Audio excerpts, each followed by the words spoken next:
सरकार की गठन हो गई। जी हाँ, नरेंद्र मोदी लगातार तीसरी बार प्रधानमंत्री पद का शपथ ले लिए और करीब 6 दशक के बाद ये पहली बार होगा कि जब कोई नेता लगातार तीसरी बार प्रधानमंत्री बना। जी हाँ, नरेंद्र मोदी की ताजपोशी के साथ उनके नेतृत्व वाली तीसरी सरकार भी अब काम करना शुरू कर चुकी है और ऐसे में मोदी लगातार कहते रहे हैं कि उनका तीसरा कार्यकाल बड़ा फैसलों वाला होगा। पिछले 10 साल का कार्यकाल देखें तो सिर्फ और सिर्फ ट्रेलर बताते हैं। जी हाँ, जब उन्हें एनडीए की संसदीय दल का नेता चुना गया तब भी उन्होंने ये बात दोहराई। मोदी के दूसरे कार्यकाल में जम्मू कश्मीर से धारा 370 का हटना, राम मंदिर का निर्माण, नागरिकता अधिनियम कानून का लागू होना बड़े फैसलों के रूप में गिना जाता है और ऐसे में लोगों के मन में भी सवाल है कि आखिर इस बार एनडीए सरकार कौन से बड़े फैसले और कड़े फैसले ले सकती है। आखिर किन क्षेत्रों में बड़े निर्णय हो सकते हैं। लोकसभा चुनाव 2024 में भाजपा के घोषणा पत्र में एक देश एक चुनाव का वादा किया गया था, तो ऐसे में एक देश एक चुनाव इन तमाम बड़े फैसलों में से एक हो सकता है। जी हाँ, नरेंद्र मोदी समेत भाजपा के तमाम बड़े नेता इसे लागू करने की वकालत करते रहे हैं। दरअसल नरेंद्र मोदी ने 2019 के स्वतंत्रता दिवस पर एक देश एक चुनाव का जिक्र किया था। तब से अब तक कई मौके पर भाजपा की ओर से देश में एक चुनाव एक देश की बात की जा रही है। दरअसल एक देश एक चुनाव की बहस 2018 में विधि आयोग के एक मौजूदा रिपोर्ट के बाद शुरू हुई थी। इस रिपोर्ट में आर्थिक वजहों को गिना गया था। आयोग का कहना था कि 2014 में लोकसभा चुनाव का खर्च और उसके बाद हुए विधानसभा चुनाव का खर्च लगभग समान रहा है। वहीं साथ-साथ चुनाव होने पर यह खर्च 50-50 के अनुपात में बढ़ जाएगा। फिलहाल पूर्व राष्ट्रपति रामनाथ कोविंद की अध्यक्षता में समिति का एक गठन किया गया है और समिति ने अपनी रिपोर्ट भी राष्ट्रपति को सौंप दी है।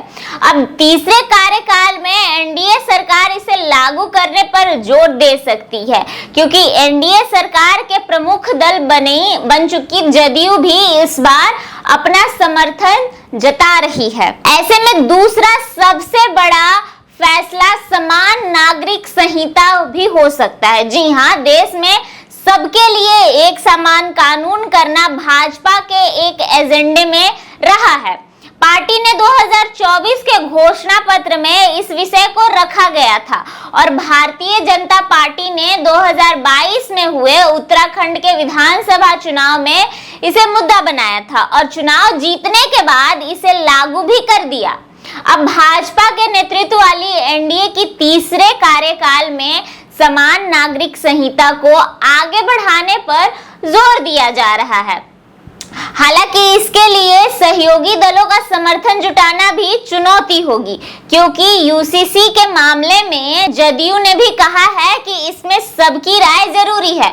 विदेश नीति तीसरे बड़े फैसलों में से हो सकता है। जी हाँ, आपको बता दें, नरेंद्र मोदी अक्सर अपने भाषणों में भारत की वैश्विक नेता के रूप में स्थिति को मजबूत करने पर जोर देते रहे।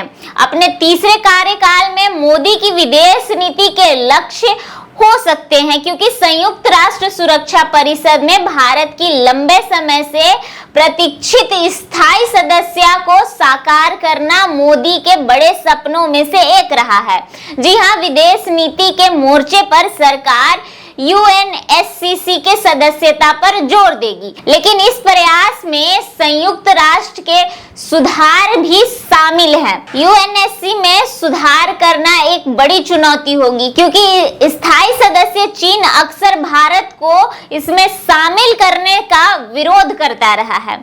स्वास्थ्य क्षेत्र में चौथे बड़े फैसलों में से एक फैसला लिया जा सकता है। जी हाँ, स्वास्थ्य क्षेत्र में आयुष्मान भारत का विस्तार तीसरे कार्यकाल में केंद्र सरकार की प्रमुख स्वास्थ्य बीमा योजना आयुष्मान भारत को बड़े आकार में देखा जा सकता है। नरेंद्र मोदी चुनाव कार्यक्रमों में यह कहते रहे हैं कि तीसरे कार्यकाल में बड़े फैसले के लिए मोदी की गारंटी पूरी की जाएगी। चुनाव परिणाम घोषित होने के बाद भाजपा कार्यकर्ताओं को संबोधित करते हुए मोदी ने भविष्य के लिए अपने विजन को रेखांकित किया था। मोदी ने आयुष्मान भारत के तहत प्रदान की जाने वाली मुफ्त स्वास्थ्य सेवा तक अभूतपूर्व पहुंच पर जोर दिया था।